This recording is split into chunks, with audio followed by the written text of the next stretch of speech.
Hello and welcome to the podcast, Creating Confident Communication. I am so thrilled today to have our amazing guest, Heather Jo Kennedy. She is a certified professional life coach and an inspirational public speaker.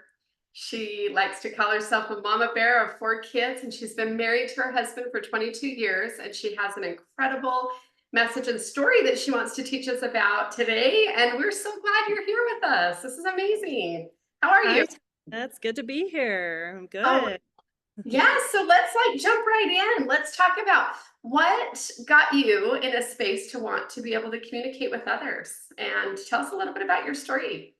I would love to. I have recently just kind of recognized what a unique story I do have. I get asked all the time, and I'll just jump right to where people want to go. When they ask about my story, they're usually looking for one factor, for one thing, and that is my affiliation or my association with my father. So I grew up just outside of Dallas, Texas, because my dad played for the Dallas Cowboys. Oh, And so as a kid, I didn't, it was just life. It was just dad. He was a very present father, and I didn't know it was any different from anyone else, but I do get asked that question all the time. Oh, what was it like, and I had nothing to compare it to. So it was normal for me. Now as a parent, I feel like I'm starting to see, how that exposure and that proximity to America's team in its heyday really shaped me. And living life in that lane, I've had experiences that a lot of people don't have. And so that's given me sort of the confidence, I know that's what you're all about, in sharing some lessons that I learned. And my dad and I just actually wrote a book together about all of that. So what's the book called? it's his name, it's Danny White, but the spotlights and shadows.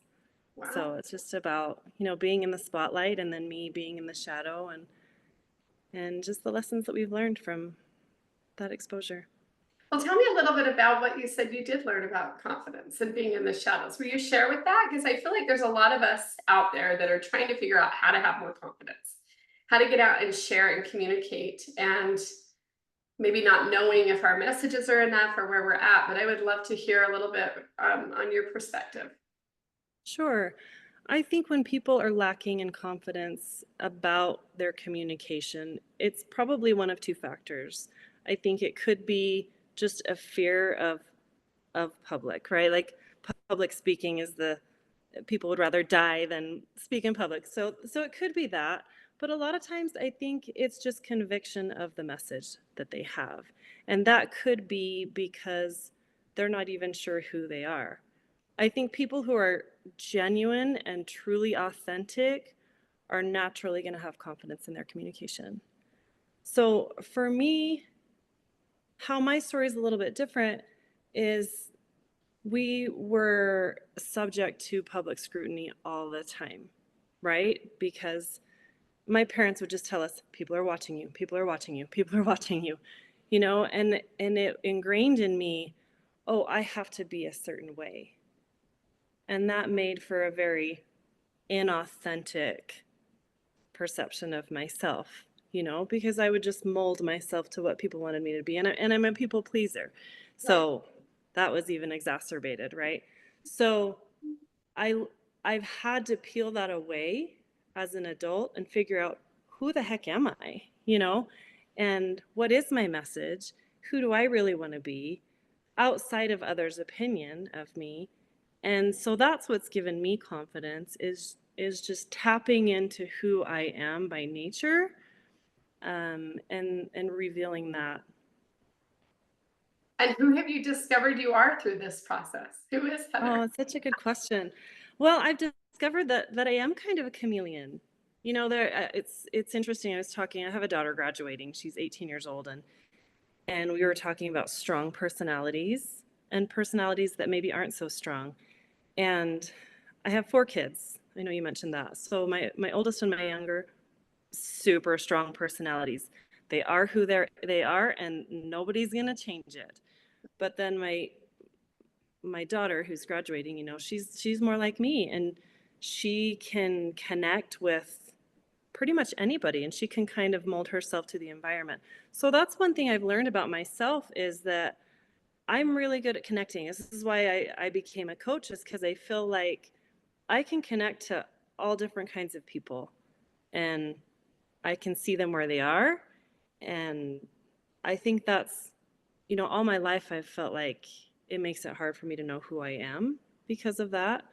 But I feel like it's a little bit of a superpower too. So I've learned things that I love, things that I hate, and my priorities. I've had to decide all that for myself. Um, but as far as what is my personality, I think it just depends on the environment that I'm in and who I'm around. So I don't know if that really answers your question It though. does, and I love that you shared, that you're becoming who you're meant to be through this process. You're learning. I mean, we all are learning, and I feel like the more that we're in alignment with who we are and what we want to create, the more we learn how to Mhm. become that person. And so I just love that. So what inspired the book? I mean, did you guys just decide that this was something you wanted to do together, or how did this come about? Yes, we've been begging Dad for years. So he's been a public speaker for as long as I can remember. And that's part of me, who I'm becoming. Just I feel like all my life I've watched that and wanted to duplicate what he does. And so I've been preparing for it all my life and had lots of opportunities to do that, and I love it. But he's got these stories that are so great, and he has such a gift of presenting them to people. And so we've begged him for years to write a book, and he just wasn't ever on board. Yeah. We lost my mom and my brother within a year of each other, and that was really hard. And we knew we needed to document it. So I had him, he's not super techy, so I had him just talk into his phone and send me these stories, and we got that story worth, that people get for for their parents, which is a great way of collecting stories. But And what is that exactly? You just do it through recording? story worth, it's yeah, I we got it for my dad for Christmas. It's got prompts Oh, I for like people so they can, keep their stories online. It's digital. You can make a book out of it. So we started with that, got him to write down some stories, and it still just felt like we were just like pulling him. Dad, come on, you got to do this.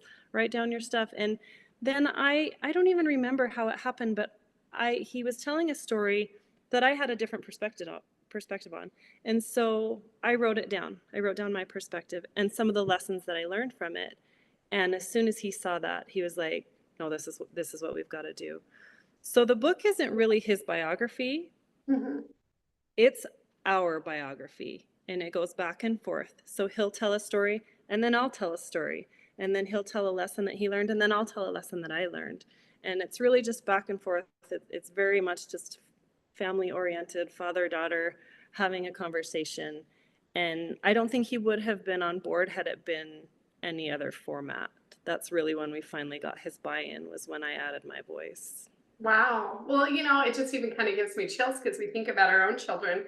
How many times do we have a story of a situation? And theirs Mm-hmm. is completely different because I'm thinking I have almost an 18-year-old too in a couple months, and she's my strong one. And how she views things differently than me. And so I love that you're able to put that into words. I think that will be amazing to help other people just see the differences and even help with families. And I mean, I just think it's going to be amazing. I Yeah, I'm curious, when is it going to be done? Is it close? It's done. So the published date, it won't be available to the public till June 11th. So we've got about a month. Awesome. Well, I was going to ask you, one of the questions I like to ask is, what would you say as you come forward in trying to create this confidence, trying to be able to communicate your message and start speaking? What would you say have been some of your greatest struggles? And then I did hear you mention losing your mom and your Mhm, brother. I mhm. mean, that would be really tough. Was it an accident together, or no? I guess not. It was within a year. Yeah, it was within a year. So I have three brothers, and my oldest brother, and we do talk about him in the book, he's just a little bit different. Our family is very very athletic and very musical. Those are really strong themes throughout the book. Those are sort of our passions in our family. And my oldest brother, Ryan, he had a heart condition when he was born, and he was kind of just the odd duck, you know, and has struggled for everything. He had to struggle in sports. He struggled a little bit with music, you know, but he actually ended up being very gifted musically, but he was just a little bit different. And my mom was diagnosed with brain cancer, and shortly after that, my brother Ryan just died of a heart attack. He was 42 and just came out of nowhere. His heart, he had actually just had a checkup the day before and they had pronounced him perfect. So it was a dark time. And then when we lost my mom about 9 months later. So going through all of that together,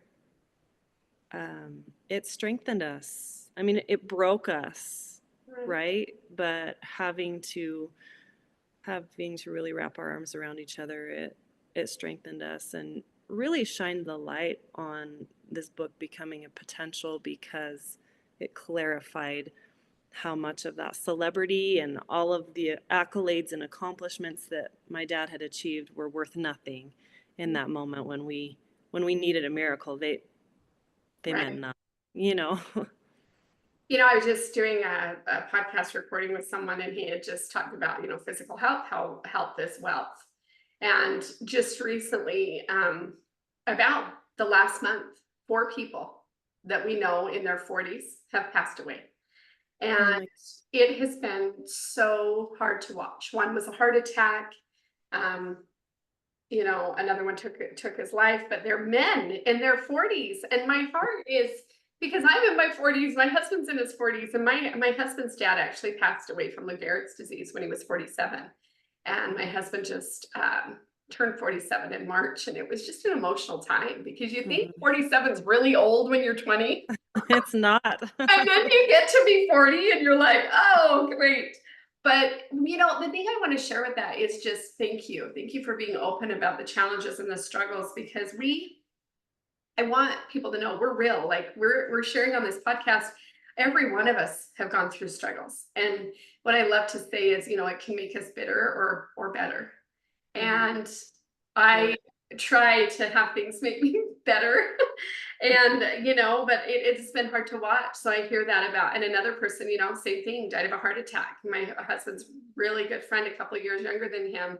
And the funeral will be next week. And my heart just is, goes out to that. And I just want to say, I think it's a beautiful tribute that you're putting these stories to writing and doing it as a family and creating that and feeling confident to get your word out and your message. Because I don't know how you feel, but for me, it's like this stirring of knowing that I have things and books I want to share and all the things I want to do, but then the fears of, well, what if it's not good enough? Or what if, I mean, don't you agree that we have that stuff come up?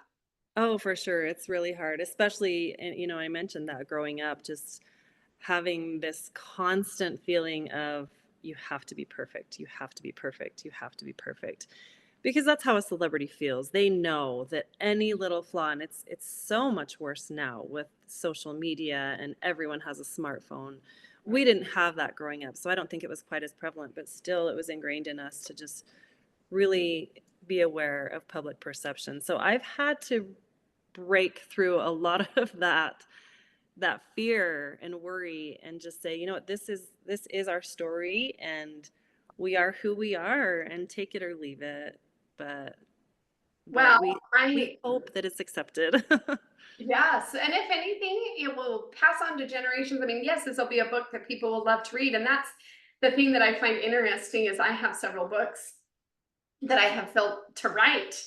And one of them Mhm. is City Girl's account about what the farm taught her, because we've had this small farm. And I went through all the animals on this farm and like the life principles and the lessons. I remember getting bucked off this cow that we had. All my brothers were there, like, get on the back of the cow, and it kept bucking me off. And I was like, okay. And there's like, it's relatable to life, about being stubborn and, being submissive and being humble and all these cool things. And it's like, well, I've had these thoughts. Well, what if someone doesn't like my story because this is different than what I normally share? But guess what?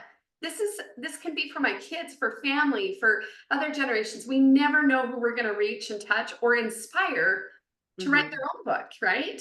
What if It's true. there's other people just like you that have felt that? And then Yeah, they're like, wow, but Heather was able to do this and talk about it openly, and I right. can do it too. You can, and you should. So what would you say to that one person that really is feeling that call to want to share or want to do something more or heal? I mean, you do life coaching. What would you say to the one that's struggling? I think this is my most important question because I want people to know that it's not too late. We can do it. But I would love your take on what advice you would give. If you're going to worry about other people, because I think that's usually our fear, that's usually what stops us. I mean, the only person really stopping you from doing anything is yourself. That's sort of my hallmark phrase as a coach. You are the obstacle, it's not other people. So if you are going to waste any energy thinking about other people, don't think about the critics, think about the fans, Mm, I love that. because you are going to affect people in a positive way. Sure, you're going to make some people mad. Critics will always find you no matter where you're at. I mean, that's one lesson that we learned from that celebrity spotlight. But there's so many more. Excuse me, there's so many more fans, people's whose lives you can touch for the positive. I mean, somebody inspired you to do something at one point, and they probably have no idea. So Mm. who can you pass that on to? Oh, I love that. I don't think I've ever heard say someone, if you're gonna care what people think, don't listen to the critics, listen to the fans, because there are those people rooting us on and those that I think we are meant to reach and help. And if for anything, maybe it's our own healing. Have you found by doing this that it's been, for me, like doing this work and getting out and sharing my message, it's healing for me. It's helping me become who aligned with who I'm meant to be. It And absolutely is. I think even though my kids are like, oh, I'm embarrassed, mom's always doing podcasts or lives or she's out there or whatever, Mhm, it gives them permission to be like, be who you want to be, speak, mhm. share. If you want to dance, dance. If you want to, all my kids have different qualities, but do you feel that? Like, well, I don't know what your kids' thoughts are about this whole thing, but they're probably like, Mom, rooting for you. But if they're not, they're also seeing you, live who Mhm. you're meant to be. Yes. And if you think about it, I mean, we really can't compare ourselves to our kids because they're growing up in such a different environment than we did. And that prevalence of social media is something that we didn't grow up with.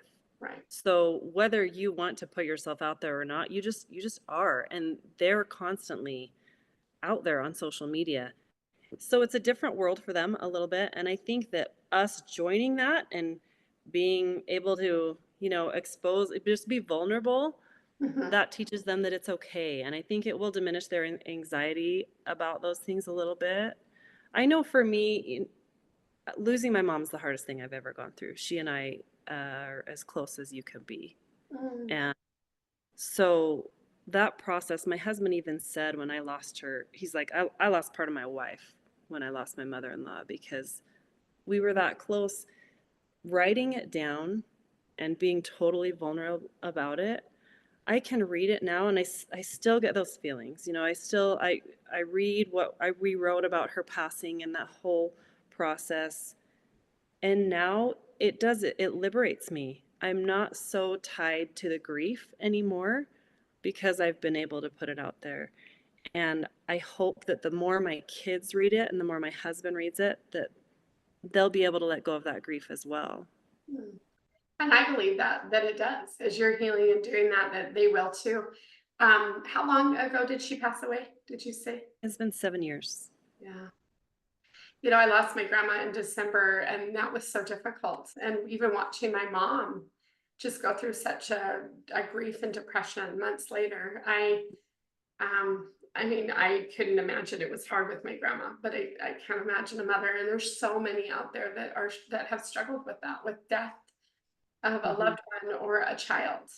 Hmm. I've had people on the podcast that have shared experiences where they've lost their children. And anyway, it's tough, but I want to say we're out here, we're communicating, we're trying to help, inspire you guys that if we can do this, if we can start to share our vulnerable messages. And I often say the mess in my life is my message because I've It's so true. And it's the best message. yes, and it's so messy and you think no one wants to hear it. But oftentimes people have said to me, and I don't know about you, but I like you so much more when you're so vulnerable, you know? My husband will always say, I don't know why you tell people that you've gained and lost 80 pounds 5 times. It discredits you. And I say, well, it doesn't discredit me because it shows that I'm totally human. I'm totally Yeah. normal. I kept doing those setbacks. And no, I'm not going to do it again. I finally have learned, with me doing coaching and learning my brain that it is my message. And there are others who have been through these cycles, whether they're weight or anxiety or depression or right? We know that that's out there. And I think it's okay to just be messy and share it. And so that's the advice I would give if I were to tell you out there today. Just start by writing things down. What Heather was saying today was amazing, just with some prompts, and maybe you could find that. What was it called one more time for them? The What? what helped with the prompt? Oh, the Storyworth. The Storyworth? Yeah. It's called Storyworth is just a platform. I think there's several different ones. That's just So the one that maybe we that's a great way to start. If you feel called to start sharing a message or writing it down or keeping it, say you just start for family, but maybe that's a great way to start. I actually, now that you say that, I've heard a couple people doing books through that. use. So it sounds like it's pretty easy and a simple way to start sharing your message. I love it. Easy. Yep. Well, what else would you like to leave us with? I'm just so grateful. Can we find you if people want to hear your message or hear you speak? Sure. Social media, that's it, right? Yes. I'm on LinkedIn and Instagram. I do have a Facebook profile as well, and I think I have profiles on all of them, but I'm most active on Instagram and LinkedIn probably, and I do have a YouTube channel, so we can maybe put Perfect. a link And to this it's podcast. just Heather Kennedy, right? HJ Kennedy. It's either Heather Joe Kennedy or HJ Kennedy on any one of those platforms. Yeah. Perfect. Well, and you like to go by Heather Joe or just Heather? Yes. Either one works. Oh, it's darling. Well, I'm Talia Jean, and so my initials are TJ, and then I married a TJ, Travis John, so it's like we're Oh TJ. no. So it's awesome. Well, I love and appreciate you so much. And I just want to say thank you for taking time. And then maybe we can put in here when I put the show notes down, I'll just put some ways to reach you. And then do you have a link to the book if we wanted to just click on that and see? Yes. And it won't be published till June 11th. So I'm not sure when this podcast is going to come out, but after June 11th, you'll be able to get it on Amazon or anywhere. We're going to have autographed, well, I say signed copies, but my dad's is actually an autograph. So we'll have Awesome. signed copies available through my website as well. Well, My we'll website post is hjkennedy.com. Okay, perfect. And we Yeah. are going to post the podcast sooner. So you guys just take a note of this, or maybe they can pre-order. So that would be awesome. Yeah. But we just want to thank you, and that, remember that if you feel called to share a message and all those thoughts come up that you can't do it, just know that we are out here sharing and we're just like you. And it's helped us heal and it's helped us grow. So if we can do this, we know you can too. Amen. Thank you, Heather. Thanks, Thank Talia. you so much.